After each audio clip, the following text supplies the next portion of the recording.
Buenas noches para todos, aquellos que nos están escuchando allá a través de Facebook. Aquí tenemos un invitado especial que viene siendo nuestro hermano Antonio Rosado, que va a estar con nosotros no solamente en esta noche, pero también va a estar con nosotros en los siguientes 3 semanas más, que va a estar con nosotros, Tony. El tiempo, no quiero tomarle mucho tiempo, el tiempo es suyo, Tony. Vamos a ver si Antonio Rosado, es puñito, gracias, Antonio. Aquí le dejo el tiempo. Muchas gracias, mi hermano. Muy buenas noches, mis queridos hermanos. Que la bendición de Dios Padre Celestial sea derramada abundantemente en torno a vuestros corazones. Es un privilegio y un honor el poder tener la oportunidad de compartir un mensaje de la palabra de Dios que tiene que ver precisamente con los días que estamos viviendo. El título del tema de esta noche lleva como título Cuando vean la señal. Título Cuando vean la señal. Y está basado en Lucas capítulo 21, verso 20 al 22. Y allí dice de la siguiente manera: pero cuando viereis a Jerusalén rodeada de ejércitos, sabed entonces que su destrucción ha llegado. Entonces los que están en Judea huyan a los montes. Los que están en medio de ella, váyanse. Y los que estén en los campos, no entren en ella, porque ellos son días de retribución, para que se cumplan todas las cosas que están escritas. El tema que voy a presentar en esta noche está basado estrictamente en Lucas 21, 20 al 22. Antes, quiero, a manera de introducción, dar unos datos relacionados con lo que estamos viviendo. El mundo, mire, literalmente se está haciendo pedazos. Los fenómenos naturales están haciendo estragos en distintas regiones del planeta. El coronavirus tiene al mundo paralizado. Tiene al mundo, diría yo, boca abajo.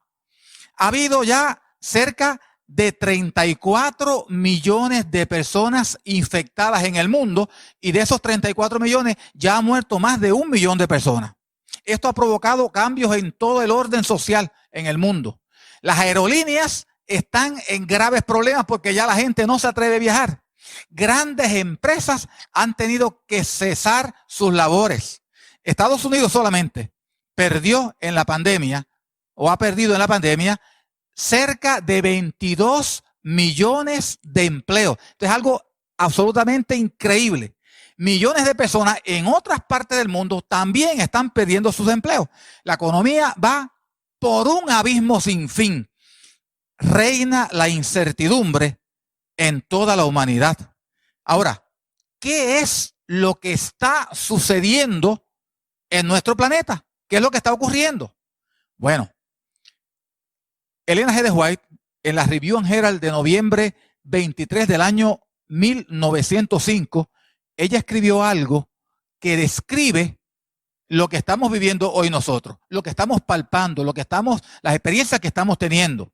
Ella escribió: el tiempo actual es de un tiempo abrumador para todos.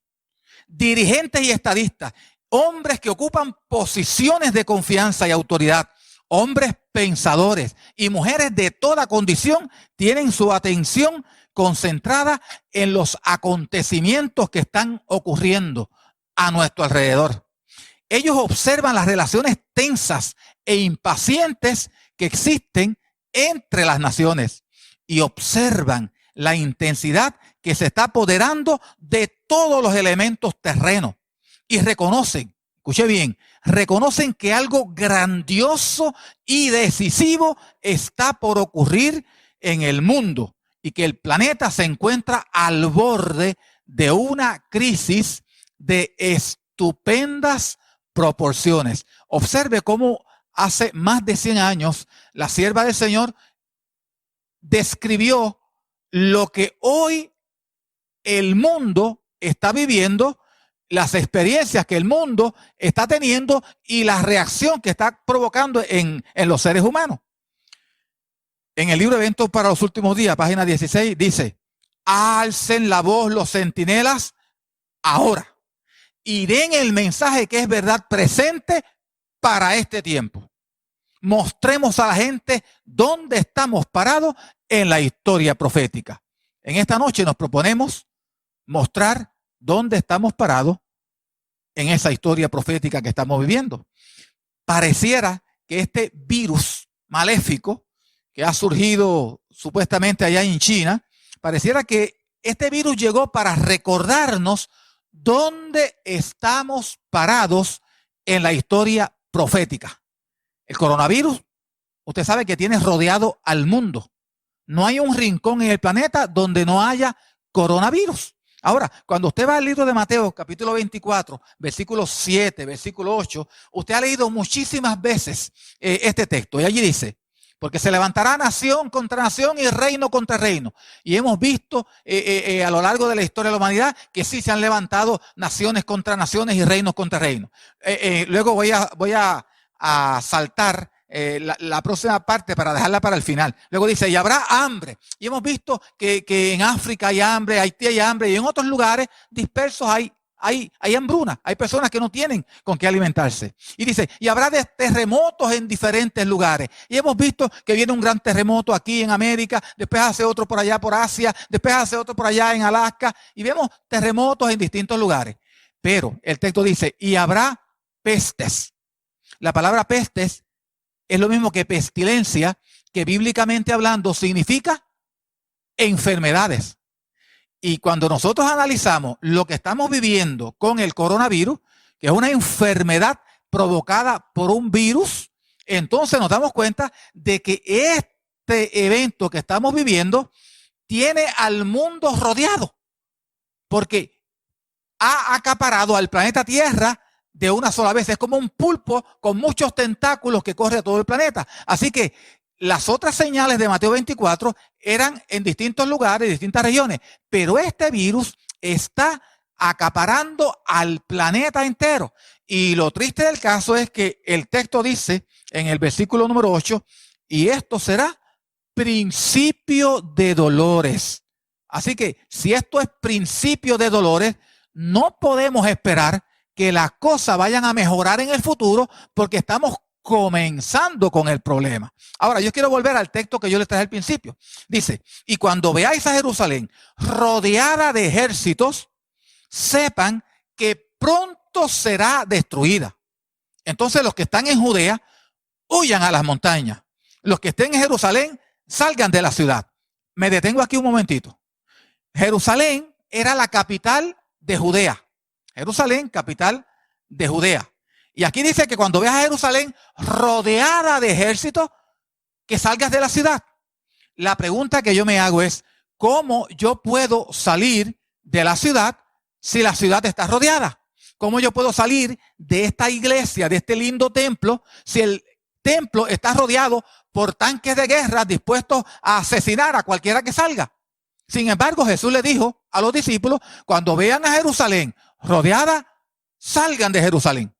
Luego siguió diciendo, y los que estén en el campo, no vayan a ella, porque son días de castigos en que se cumplirá todo lo que dicen las escrituras. Eso está en Lucas 21, del 20 al 22. Así que aquí hay algo que tenemos que analizar. Tenemos que analizar algo de una manera bien sencilla. ¿Cómo se puede huir si estás rodeado? Cuando nosotros vamos a la historia, nos damos cuenta de que eso tiene una explicación. En el momento que Jesús les dijo eso a los discípulos, quizás ellos no pudieron entender, no pudieron captar. Pero luego se dieron unos eventos que entonces sí se pudieron entender. Veamos lo siguiente. En el año 66, el emperador o el general romano Cestio Galo llegó con el ejército romano y rodeó a la ciudad de Jerusalén. Los soldados estaban ávidos de sangre, querían apoderarse de la riqueza de Jerusalén. En Jerusalén habían dos bandos. ¿Cuáles eran los dos bandos que habían? Allí estaban, en primer lugar, los judíos y en segundo lugar estaban los cristianos, aquellos judíos que habían aceptado a Jesús como Mesías, aquellos que habían aceptado a Jesús como su Salvador personal. Así que habían dos bandos en Jerusalén. Estaban los judíos que rechazaron a Cristo y estaban los judíos que habían aceptado a Cristo. Ahora, ¿cuál era el estado emocional de ambos bandos cuando ven que Jerusalén está rodeada de ejércitos romanos. Cuando leemos en el libro El conflicto de los siglos, la página 33 y la página 34, allí dice: perdida ya la esperanza de poder resistir el ataque, los sitiados estaban a punto de rendirse cuando, me detengo ahí, están asustados, están nerviosos, están rodeados, saben que no tienen nada para contrarrestar a ese poderoso enemigo que los rodea. Así que ya ellos estaban dispuestos a rendirse cuando repentinamente el general romano retiró las tropas sin ningún motivo. ¿Cómo es eso? Dice que Cestio Galo, teniendo a Jerusalén rodeada, de repente le dice a los soldados: muchachos, nos vamos. Y pero ¿cómo que nos vamos? Sí, nos vamos, pero si los tenemos, ya están rodeados, están en nuestras manos, nos vamos. ¿Por qué razón Cestio Galo tomó esa decisión? Su función era dominar a los judíos que estaban allí y apoderarse de Jerusalén. ¿Y por qué, si ya los tienes rodeados, por qué Cestio Galo tomó esa decisión tan rara y tan extraña? Mire, dice en El conflicto de los siglos, página 33 y 34. Sin embargo, la misericordia de Dios había dispuesto los acontecimientos para bien de los suyos. O sea, fue Dios quien puso en la mente de Cestio Galo y le dijo: Cestio, te tienes que ir. No puedes atacar a Jerusalén ahora. Y Cestio Galo, mire, no pudo resistir esa orden que Dios le dio en su corazón. Él no sabe que Dios le estaba hablando. Él tampoco sabe por qué está tomando esa decisión. Pero sí, entonces él le dijo a los soldados: nos tenemos que ir, muchachos, nos vamos. ¿Pero cómo nos vamos? Sí, nos vamos, recojan que nos vamos. Y desaparece. Así que Dios provocó que Cestio Galo desistiera de atacar a Jerusalén y que se fueran entonces. Ahora, si usted quiere información histórica sobre el asunto, puede leer en el libro Las guerras de los judíos del historiador romano Flavio Josefo. Puede leer ahí montones de detalles con respecto a este evento que se dio en aquella ocasión. Ahora, lo interesante de esto es lo siguiente. Eusebio, que fue otro historiador romano, escribió en su libro Historia Eclesiástica, en el libro 3, capítulo 5, él escribió lo siguiente: que cuando los cristianos que estaban allí, los judíos cristianos que estaban en Jerusalén, que estaban a punto de rendirse, de repente ven que los ejércitos comienzan a marcharse, ellos inmediatamente, dijeron: espérate, esta es la señal que dio Jesús. Jesús dijo que cuando veas a Jerusalén rodeada, que nos marchemos. Entonces, ellos dijeron: pues entonces nos tenemos que ir. Ellos no tuvieron que preguntarle a nadie, no tuvieron que preguntarle a los líderes religiosos, no tuvieron que preguntarle a los sacerdotes, no tuvieron que preguntarle a los profetas, a nadie. Había que preguntarle a nadie. ¿Por qué? Porque ya Jesús le había dicho: cuando veas a Jerusalén rodeada, váyanse. Ellos vieron a Jerusalén rodeada, pero no los atacaron. Se fueron los romanos. Así que aprovecharon y se fueron y se desaparecieron del lugar. ¿Pero qué pasó? En el año 70, el general romano Tito, el general Tito, llega entonces con toda energía, con un poderoso ejército, rodea la ciudad de Jerusalén, la capital de Judea, y comienza un ataque fiero, espantoso y terrible. Y en ese ataque, ¿cuántos cristianos ustedes creen que murieron? Ni un solo cristiano pereció en ese ataque del general Tito, porque todos habían seguido las instrucciones de Jesús en el año 66, 4 años antes. Jesús dijo: cuando la veas rodeada, váyanse. Ellos se fueron, no esperaron. Ellos no cuestionaron la palabra de Jesús. Ahora, cuando Cestio llega, no hay cristianos, están solamente los judíos. ¿Cuántos judíos murieron en aquel asedio? Murieron 1.2 millones de judíos. Y la manera en que murieron fue algo realmente espantosa. Mire, los judíos habían atraído sobre ti un castigo. ¿Por qué razón? Porque mire, ellos decidieron o prefirieron a Barrabás que a Jesús. Ellos fueron los que dijeron: crucifícale, crucifícale. Ellos fueron los responsables de lo que le pasó a nuestro Salvador, a nuestro Señor Jesucristo. Así que ahora ellos están sufriendo las consecuencias de lo que ellos hicieron. De hecho, en el libro el Conflicto de los Siglos, el primer capítulo, la sierva de Dios describe con detalle cómo fue aquella masacre. Ella dice que los judíos los azotaban y los crucificaban en los muros de la ciudad y que habían tantas cruces que no había espacio para andar entre ellas. Dice que había montañas de cadáveres por todas partes, cadáveres de judíos. Entonces, ¿qué pasaba? Había fuego por todas partes y por donde quiera se escuchaban los gritos de los judíos que eran tragados literalmente por las llamas. Los romanos utilizaban mucho el fuego en sus guerras. Se escuchaban gritos de espanto y de terror por todas partes, profundos gemidos de desesperación. Y había otro problema. Hubo muchos que murieron inicialmente en el primer ataque y en estos fuegos, pero hubo otros que se escondían en la ciudad. Entonces, esos no tenían oportunidad de salir afuera porque la ciudad estaba rodeada por los romanos y estaban vigilantes por todas partes. Así que sufrían un hambre terrible y espantosa. Las mujeres en Roma, en Jerusalén, mejor dicho, llegaron hasta cocinar literalmente a sus hijos para comérselo. Los hombres se comían el cuero de sus cinturones, de las sandalias que tenían. Los padres se peleaban con sus hijos cuando alguno de ellos conseguía algún bocadito, alguna fruta o algo para comer. Realmente fue una masacre espantosa y terrible. 1.2 millones de judíos perecieron bajo aquel asedio por los romanos. Ahora, yo quiero decirte lo siguiente. ¿Por qué te estoy contando todo esto si esto es historia pasada? En el libro El Conflicto de los Siglos, página 40, dice: la profecía del Salvador referente al juicio que iba a caer sobre Jerusalén va a tener otro cumplimiento.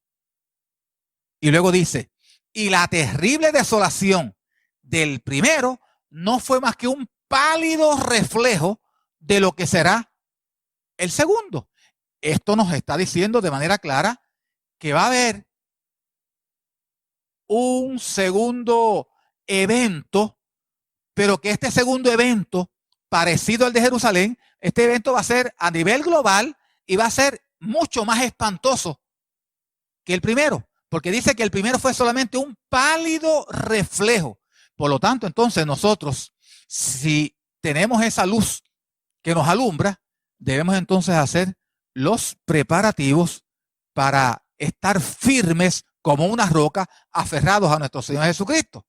Mire, cuando tú coges el texto, y yo decidí coger el texto, Lucas 21 al 20, al 22, yo decidí parafrasearlo en mis palabras, modernizarlo. Yo decidí modernizar este texto. Entonces, mire cómo es este texto modernizado a mi manera, Ahí dice: cuando vean que los fenómenos naturales provoquen grandes desastres en el planeta y que ya la gente ni se inmute ni le dé importancia. Cuando un microscópico virus que se destruye con agua y con jabón trastorne todos los órdenes del planeta y nos robe la libertad, entonces los que estén fríos espiritualmente busquen al Señor apresuradamente. Los que no leen la Biblia, escudriñen la compasión para conocer la voluntad de Dios. Los que han dejado de orar, caigan de rodillas clamando por perdón y por restauración. Los que se olvidaron de buscar la salvación, búsquenla con temor y con temblor. Los que dejaron la iglesia, vuelvan nuevamente antes de que sean tarde. Los que pierden su tiempo viendo escenas malsanas y contaminantes del alma en el internet, dirijan sus miradas al Salvador. Los que tienen el corazón lleno de vanidad, de pasiones lujuriosas y concupiscentes, llenos de fornicación y adulterio, llenos de orgullo y mundanalidad, entreguen sus almas de todo corazón al Señor, porque viene el día grande de Jehová, porque está cercano. Ese es el texto de Lucas 21 al 23, modernizado, a tono con la realidad que se vive en el mundo hoy. Y sabe usted, mi hermano, ya el mundo está rodeado por el coronavirus. En aquella ocasión, Jerusalén fue rodeada por los ejércitos romanos. Hoy el mundo está rodeado por el coronavirus porque no hay un lugar en el planeta donde no haya coronavirus. Y la orden es, huyan. Ahora, pregunta que hago. ¿De qué tenemos que huir? ¿De qué tienes que huir tú? ¿De qué tiene que huir Antonio Rosado? Tenemos que huir del pecado en toda su forma. Tenemos que huir de los malos pensamientos que a veces se quieren anidar en nuestros corazones. Tenemos que huir de los malos sentimientos que a veces se anidan en nuestra alma. Tenemos que huir de la pereza espiritual, de la ociosidad. Tenemos que huir de la falta de consagración a nuestro Padre Celestial. Tenemos que huir de la falta de oración y devoción a nuestro Padre Celestial. Tenemos que huir de la falta de hambre del Espíritu Santo. Tenemos que huir de la falta de estudio de la santa palabra de Dios. Tenemos que huir de los malos ejemplos y de los malos testimonios que a veces nosotros damos. Tenemos que huir de la falta de celo misionero que tenemos hoy día. Tenemos que huir de la falta de amor por Jesús. Tenemos que huir de todo aquello que nos separa de una vida consagrada, de una vida a tono con la voluntad de nuestro Salvador. Ahora, si tenemos que huir de todo eso, ¿cómo podemos huir? ¿De qué manera nosotros podemos huir? Vemos que una crisis se acerca a pasos agigantados. Estamos viviendo una crisis, pero la crisis se va a acrecentar, porque la Biblia dice que son principios de dolores. Ahora, ¿cómo nosotros podemos enfrentar esa crisis para salir airosos? Tenemos que mirar en la Biblia el ejemplo de Jesús. Nuestro Señor Jesús es el mejor ejemplo. Todos los días Jesús se enfrentaba a una crisis. Todos los días de su vida tuvo problemas y dificultades. El enemigo se las arregló para hacerle la vida imposible al Señor. Ahora, ¿cómo Jesús se enfrentó a la crisis que él vivía? Hay unos textos en la Biblia que son maravillosos y nos explican de manera contundente cómo Jesús venció y cómo tú y cómo yo podemos salir victoriosos. Sigamos solamente el ejemplo de Jesús. ¿Qué hizo Jesús para poder vencer las crisis a las cuales él se enfrentaba? Marcos capítulo 1, versículo 35. Allí dice, por la madrugada, levantándose muy de mañana, siendo aún muy de noche, salió y se fue a un lugar desierto y allí oraba. ¿Cómo dice el texto?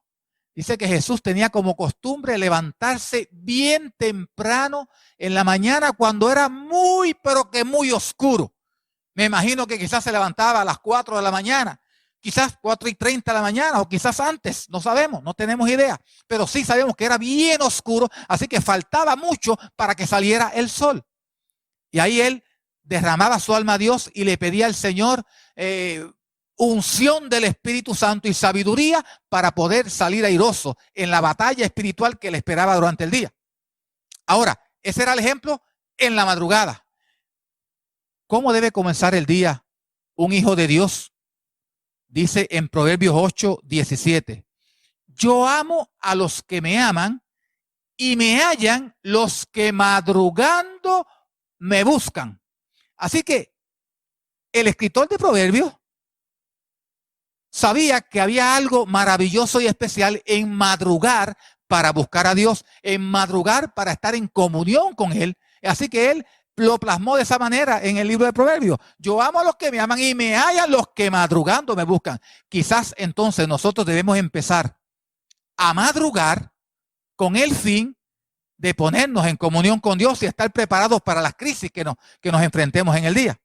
Ahora, ¿cuál era la costumbre de Jesús durante el día?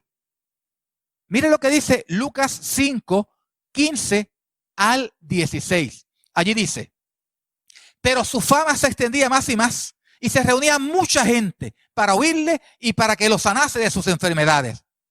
Así que Jesús estaba recibiendo gente constantemente. Unos querían escuchar sus mensajes, otros querían que Jesús les sanase sus enfermedades. Pero mire lo que dice el versículo 16. Pero él se apartaba a lugares desiertos y allí oraba. ¿Qué me dice ese texto? Que Jesús nunca se dejó absorber todo el tiempo por el trabajo. Trabajo tenía de sobra, enfermos para sanar, había en cantidades, pero Jesús durante el día se escurría entre la gente, se iba al monte y allí estaba orando, pidiendo a Dios poder, pidiendo Espíritu Santo, pidiendo capacidad para hacer su obra y para enfrentarse al enemigo de las almas. Ahora, ¿qué costumbre tenía Jesús por la tarde? ¿Qué costumbre tenía por la tarde? Dice, despedida la multitud, subió al monte a orar y cuando llegó la noche estaba allí solo. Así que cuando él terminaba, quizás a las 6 de la tarde, 5 de la tarde, él no se iba a su casa a darse un bañito y acostarse en una hamaca después de cenar. Él despedía a la gente, le echaba la bendición y se escurría otra vez y se iba monte adentro y allí lo cogía la noche orando y clamando a Dios. Y de hecho, había ocasiones especiales. Dice en Lucas 6:12, en aquellos días fue al monte a orar y pasó la noche orando. Oiga bien, pasó la noche entera clamando. De esa forma, Jesús se preparó para enfrentarse a las crisis que se habría de enfrentar cada día. Era una vida de oración profunda, increíble. Y si Jesús tenía que sacar tiempo de esa manera para estar preparado, imagínese usted cuánto tiempo tenemos que sacar nosotros para orar. Y te voy a leer un texto que a mí me da luz para yo saber cuánto tiempo yo debo sacar diariamente para estar en comunión con Dios. Mire la escena, Mateo 26, 36 al 40. Mateo 26, 36 y 40. Te la voy a parafrasear para ganar tiempo. Jesús sabe que ya pronto lo van a entregar. Está en Getsemaní. Le dice a los discípulos, muchachos, yo necesito que ustedes se queden aquí orando y que clamen fervorosamente. Lo que me espera no es fácil. Yo voy a orar allá solito. Se movió allá, estuvo un buen rato orando y clamando al Señor. Y al cabo de un buen rato, Jesús regresa y cuando llega, los encontró durmiendo. Y las palabras de él fue, pero Pedro, es que ustedes no han podido velar ni siquiera una hora. Fíjense, estaba Jesús por ser entregado. Iba a empezar el Vía Crucis de Jesús y ellos estaban durmiendo. Y que ustedes no pudieron ni siquiera una hora. Una hora estuvo Jesús en el otro lado orando. Cuando llegó, pues mira, yo estuve una hora. ¿Cómo es posible? Ni una hora. ¿Cuánto tiempo debemos sacar para orar? Te quiero contar una experiencia. Cuando yo estaba dando clases en una escuela superior, Mayagüez, un día mandé a los estudiantes a hacer un trabajo y en eso yo estaba en el escritorio corrigiendo unos trabajos. Entonces yo levanto mi mirada a ver si están trabajando todos los estudiantes. Son estudiantes de nivel superior, de tercero y cuarto año. Entonces veo que hay una jovencita, Denise, una niñita muy buena, muy dulce, muy amable, que no está haciendo el trabajo. Entonces yo me le quedé mirando. Ella está entretenida mirando para el techo, pero seria. Entonces ella como que sintió que yo la estaba mirando y las miradas se encontraron. La mirada de Denise con la mía. Y cuando ella vio que yo la estaba mirando y que ella no estaba haciendo la tarea, vino hasta donde yo estaba al escritorio, hay una sillita, se sentó. Y me dijo, maestro, no estoy haciendo la tarea, pero es que estoy tan molesta. Y yo le digo, Denise, ¿y por qué estás molesta? Dice, es que mi mamá ahora empezó a estudiar de noche. Ella es maestra, trabaja de día, pero ahora quiere estudiar de noche para hacer una maestría. Y entonces yo digo, pero Denise, esto pues, por un tiempito es un sacrificio, pero tranquila que después vas a estar en una mejor posición, va a haber un mejor sueldo, va a haber quizás otras condiciones mejores para ella. No, si el problema que tengo es este, me dice ella. El problema que tengo, maestro, es que ahora no tengo tanto tiempo para orar, porque tengo que ayudar a mi hermanito en las tareas y cuidarlo. Y a mí me sorprendió que una jovencita de 17 años me dijera eso, que ahora no tengo tanto tiempo para orar. Entonces, desenfundé mi lengua y le disparé. ¿Y cuánto tiempo tú dedicas a orar? Y lo que me dijo la muchacha me sorprendió sobremanera. Una muchacha evangélica de 17 años. Mister, ahora, por culpa de mi mamá, molesta ella, muy molesta, por culpa de mi mamá, ahora solamente puedo orar 2 horas al día. Les confieso que yo me empequeñecí cuando esta jovencita me dijo esto. una jovencita de 17 años, molesta porque solamente saca 2 horas al día. Bueno, mis hermanos, eso nos deja ver a nosotros que nosotros tenemos que sacar tiempo de calidad si queremos pasar incólumes por estas grandes crisis que están azotando al mundo, que se van a acrecentar y van a venir más crisis. Jesús dijo que aquello era principio de dolores, y ya todos esos terremotos y vieron en estos días ese montón de rayos, 11,000 rayos que cayeron en California provocando 360 incendios. Y los incendios siguieron por ahí. Allá en Oregon hay incendios, en Utah hay incendios y muy difíciles de controlar. Eso nos indica a nosotros que estamos viviendo en tiempos difíciles, que se van a poner más difíciles, y que nosotros tenemos entonces que empezar a tener una vida de devoción distinta a la que hemos tenido. Los voy a dejar con esta preguntita. ¿Cómo debo organizar yo mi vida de tal manera que Dios ocupe el primer lugar en mi corazón y yo pueda vivir a la altura de la palabra de Dios y de los tiempos que estamos viviendo? ¿Cómo yo puedo? Le dejo esa preguntita en tu mente para que después que salgamos de aquí, y aquellos que están viendo por Facebook Live y de otra manera, puedan meditar. Vivimos tiempos finales, postreros, difíciles. Tengo que prepararme. Por lo tanto, Señor, indícame cómo debo modificar mi vida espiritual. Oremos. Querido Dios y Padre bueno que estás en el cielo, en el lugar santísimo, alabado y glorificado para siempre sea tu bendito nombre. Te damos las gracias, nuestro Señor, porque tu palabra es una lumbrera en nuestro camino. Y te damos gracias porque podemos ver, oh Dios, que vivimos días difíciles, días postreros, días finales. Sabemos, Señor, que la venida de Cristo se acerca a pasos agigantados y necesitamos, oh Dios del cielo, experimentar una renovación espiritual en nuestras vidas. Por eso te pedimos, Señor, que nos ayudes a modificar nuestra vida de tal manera que vivamos a la altura de tu palabra y a la altura de los tiempos que estamos viviendo. Oh Señor, permite que tu Espíritu Santo se posesione de nuestros corazones y que vivamos para prepararnos y ayudar a preparar a otros para el retorno de Jesús. Gracias, Padre, por escucharnos, en el nombre de nuestro Señor Jesucristo, a quien sea la gloria por los siglos de los siglos. Amén, Señor. Amén.